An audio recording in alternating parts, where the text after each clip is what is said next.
Assalamualaikum warahmatullahi wabarakatuh. Perkenalkan, nama saya Hairunisa dari kelas 12 TKJ 1 akan menyampaikan materi tentang media promosi. A. Produk dalam pemasaran. 1. Aspek yang dikenalkan dalam pemasaran terdiri dari A. Marketing plan, B. Menyusun marketing plan. Marketing plan memuat hal-hal sebagai berikut. Yang pertama, analisis situasi atau SWOT. Kedua, tujuan pemasaran atau marketing objectives. Ketiga, strategi inti atau core strategi. Keempat, jadwal pelaksanaan atau action plan. Kelima, anggaran pemasaran atau marketing budget. Keenam, kontrol. C. Analisis SWOT, yaitu metode perencanaan strategis yang digunakan untuk mengevaluasi kekuatan atau strengths, kelemahan atau weakness, peluang atau opportunities, dan ancaman atau threats dalam suatu spekulasi bisnis. D. Konsep AIDA-S. Konsep ini berlaku untuk setiap kegiatan yang dilaksanakan oleh bisnis yang dapat menarik hati konsumen atau langganan. Efisiensi pemasaran yang dapat menentukan harga jual produk. Efisiensi pemasaran adalah seberapa besar pengorbanan yang harus dikeluarkan dalam kegiatan pemasaran menunjang hasil yang bisa didapatkan dari kegiatan pemasaran tersebut. Yang pertama, biaya pemasaran terdiri dari 1. Biaya transportasi, 2. Biaya pengemasan, 3. Biaya penyimpanan atau penggudangan, 4. Biaya pemesanan, 5. Biaya merek dagang, 6. Pajak, 7. Biaya resiko kerusakan dan sebagainya. 2. Saluran pemasaran adalah jejak perpindahan barang dari produsen ke konsumen akhir. Jenis saluran distribusi dapat diklasifikasikan sebagai berikut. A. Saluran distribusi langsung, yaitu saluran yang paling sederhana dan paling rendah, yakni dari produsen ke konsumen tanpa menggunakan perantara. B. Saluran distribusi menggunakan satu perantara, yakni melibatkan produsen dan pengecer. C. Saluran distribusi yang menggunakan dua kelompok pedagang besar dan pengecer atau two-stack channel, saluran yang banyak dipakai oleh produsen.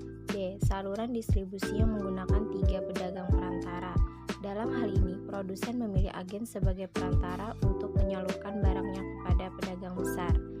3. Margin pasar merupakan perbedaan atau selisih antara harga penjualan yang diterima setiap lembaga pemasaran pada 2 tahapan yang berurutan dalam saluran pemasaran mulai dari produsen sampai kepada konsumen akhir.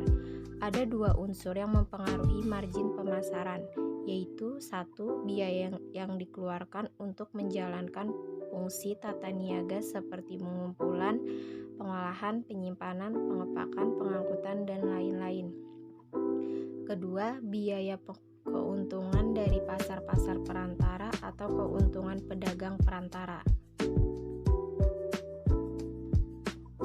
Keempat, analisis pasar. A. Luas pasar.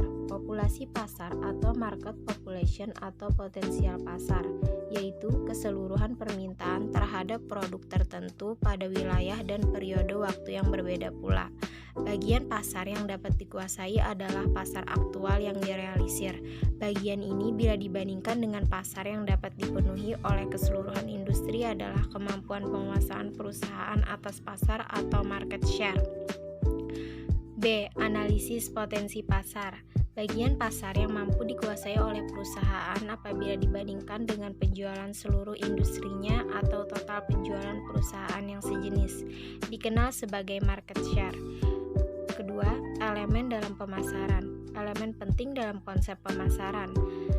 1. Market orient berorientasi pada keinginan konsumen. 2. Penyusunan kegiatan pemasaran secara terpadu. 3. Pencapaian tingkat kepuasan para konsumen. Beberapa istilah yang sangat penting dalam konteks pemasaran, yaitu 1. Produk atau barang, jasa, ide, dan lain-lain. 2. Nilai. 3. Biaya. 4. Kepuasan pelanggan. 5. Pasar penjualan produk. Yang ketiga, lingkungan pemasaran. A. Lingkungan pemasaran mikro, yaitu lingkungan yang terdapat pada produsen. Di antaranya 1. Aspek penyedia, terdiri dari supplier.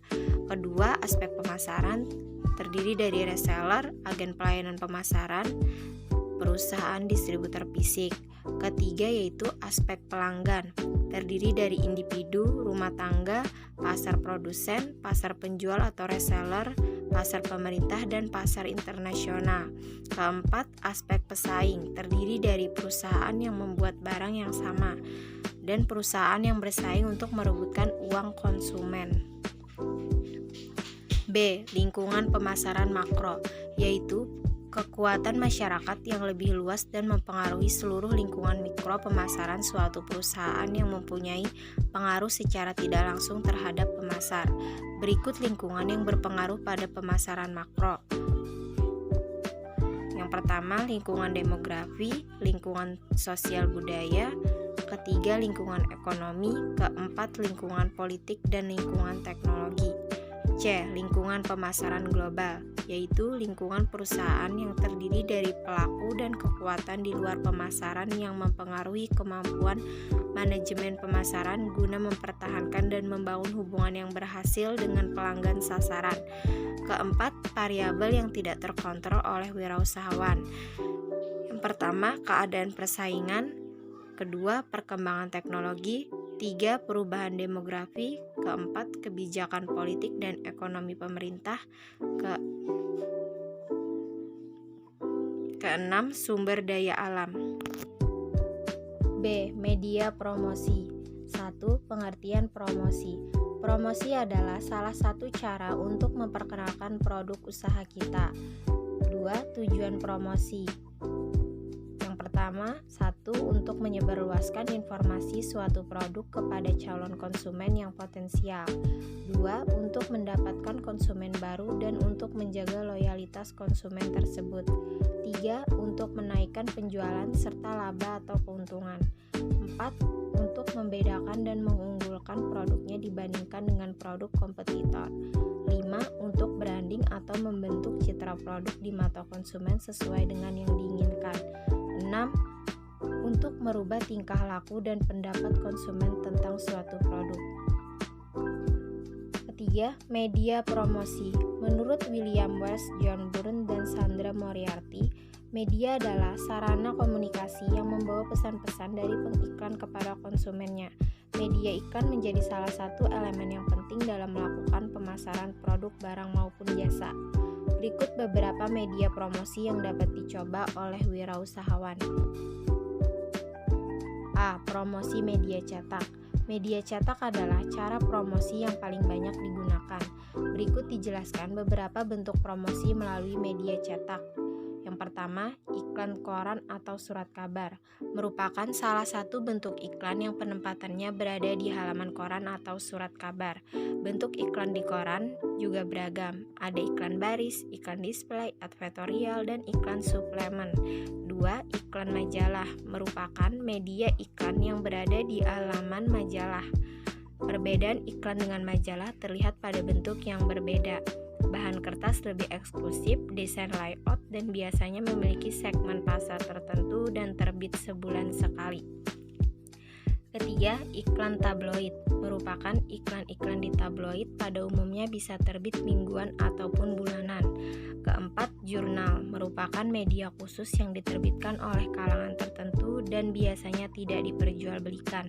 Misalnya jurnal perdagangan, jurnal kedokteran, dan jurnal kampus, dan lain-lainnya. Kelima, katalog produk, merupakan media yang khusus berisi promosi produk. Katalog produk ini bisa hanya berisi berbagai produk dari satu perusahaan tertentu saja. Keenam, kalender. Kalender ini bisa berbentuk kalender meja maupun kalender gantung yang setiap halamannya bisa terbagi secara bulanan.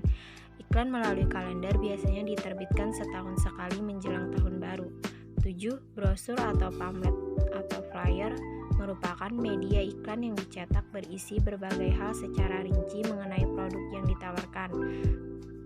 8. Poster merupakan media iklan yang dicetak satu muka saja dan biasanya ditempel di tempat-tempat strategis. Poster biasanya dibaca oleh orang-orang yang bergerak, sedangkan brosur bisa dibaca sambil duduk dan dibagikan di tempat-tempat publik. B. Promosi media elektronik terdiri dari 1. Television advertising merupakan iklan yang ditayangkan melalui media televisi. Iklan ini berisi gambar dan suara dalam bentuk audio video yang biasanya memiliki durasi sekitar 15-30 detik. Kedua, radio advertising merupakan iklan yang disiarkan melalui media radio, memiliki durasi yang hampir sama dengan iklan televisi, namun hanya berisi suara atau audio saja. 3. Online advertising merupakan iklan yang ditampilkan di media online seperti website, blog, maupun YouTube. Iklan online ini bisa berupa video maupun banner animasi. Keempat, domain name advertising merupakan nama domain, produk, ataupun perusahaan yang difungsikan sebagai iklan. Nama domain ini jika diakses di dalamnya berisi berbagai informasi mengenai produk dan perusahaan. C. Promosi media internet terdiri dari 1. Facebook, 2. Twitter, 3. Instagram, 4. blog, 5. YouTube, 6. marketplace.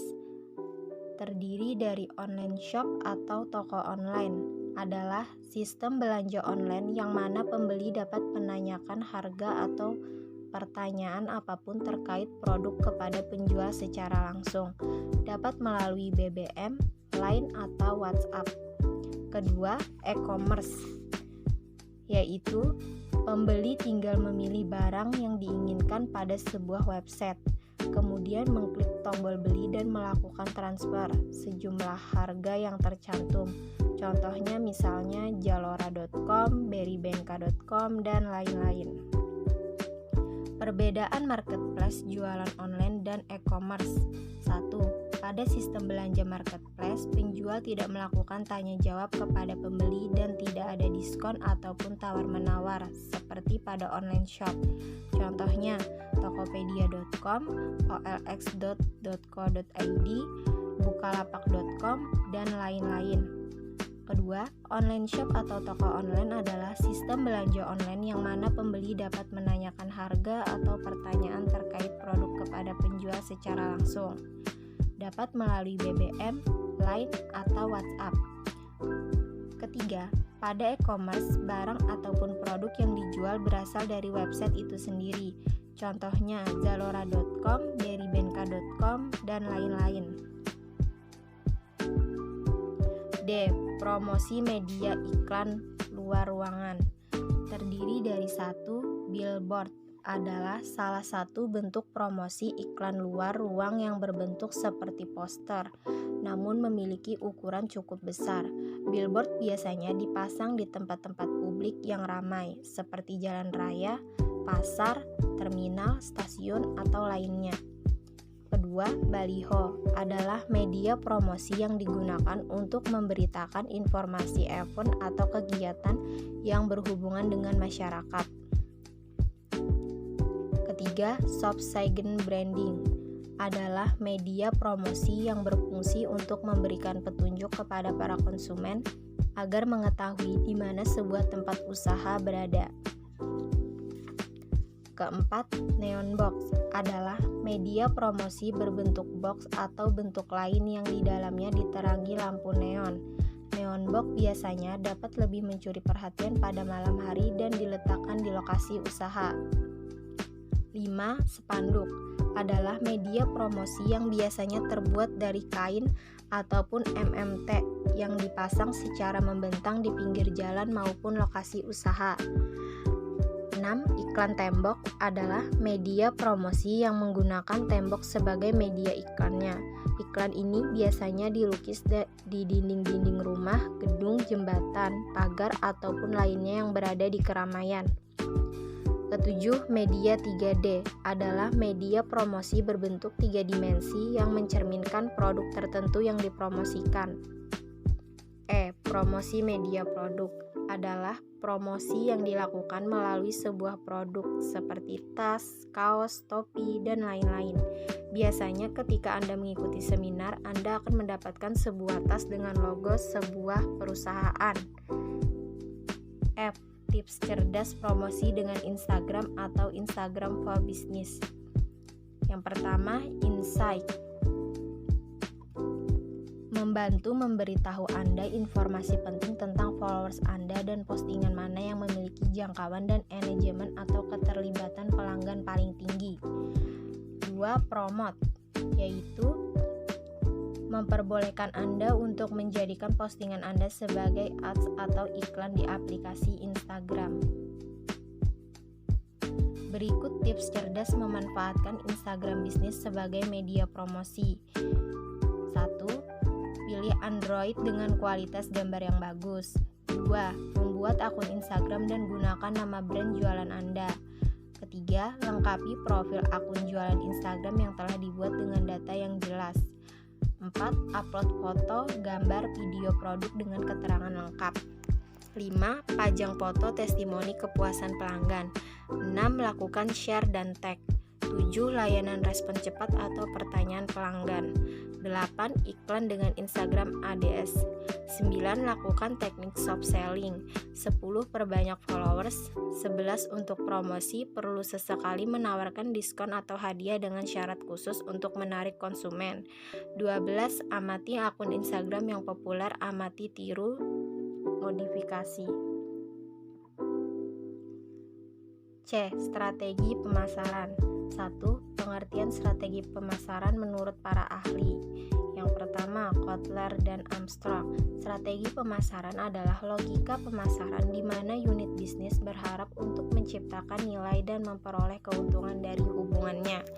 Kedua, Kurtz. Strategi pemasaran adalah keseluruhan program perusahaan dalam menentukan target pasar dan memuaskan konsumen dengan membangun kombinasi elemen dari marketing mix produk, distribusi, promosi, dan harga. Ketiga, Philip Kotler. Strategi pemasaran adalah suatu mindset pemasaran yang akan digunakan untuk mencapai tujuan pemasaran. Keempat, Jip Tono. Strategi pemasaran adalah alat fundamental yang dirancang untuk mencapai tujuan perusahaan dengan mengembangkan keunggulan daya saing yang melewati pasar yang dimasuki. Kelima, Stanton. Strategi pemasaran adalah suatu yang melingkupi semua sistem yang memiliki hubungan dengan untuk menawarkan dan menentukan harga. Analisis SWOT, yaitu menerapkan strategi pemasaran, diawali dengan menganalisa secara keseluruhan dari situasi perusahaan.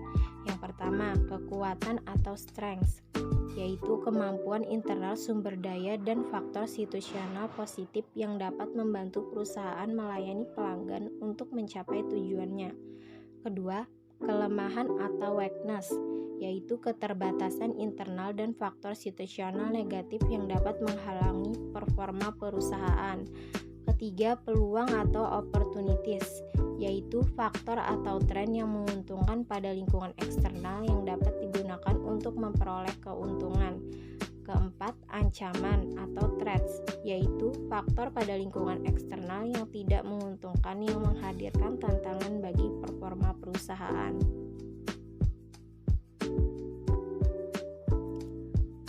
Kedua, fungsi strategi pemasaran. Terdiri dari 1. Meningkatkan motivasi untuk melihat masa depan. 2. Koordinasi pemasaran yang lebih efektif. 3. Merumuskan tujuan perusahaan. 4. Pengawasan kegiatan pemasaran. 3. Tujuan strategi pemasaran. Terdiri dari 1. Untuk meningkatkan kualitas koordinasi antar individu dalam tim pemasaran. 2. Sebagai alat ukur hasil pemasaran berdasarkan standar prestasi yang telah ditentukan. Ketiga, sebagai dasar logis dalam mengambil keputusan pemasaran. 4. Untuk meningkatkan kemampuan dalam beradaptasi bila terjadi perubahan dalam pemasaran. 4. Faktor penyebab terjadinya perubahan strategi pemasaran. 1. Siklus daur hidup produk. 2. Keadaan ekonomi. 3. Tingkat persaingan perusahaan di pasar. 4. Panjang untuk memenuhi kondisi yang sedang berubah dalam industri. Kelima, konsep strategi pemasaran. Terdiri dari 1. Segmentasi pasar. 2. Market positioning. 3. Market entry strategi. 4. Marketing mix strategi. 5. Timing strategi. Keenam, jenis strategi pemasaran. Terdiri dari 1. Direct selling. 2. Earned media. 3. Point of purchase. Keempat, internet marketing. Sekian dari video saya. Terima kasih. Wassalamualaikum warahmatullahi wabarakatuh.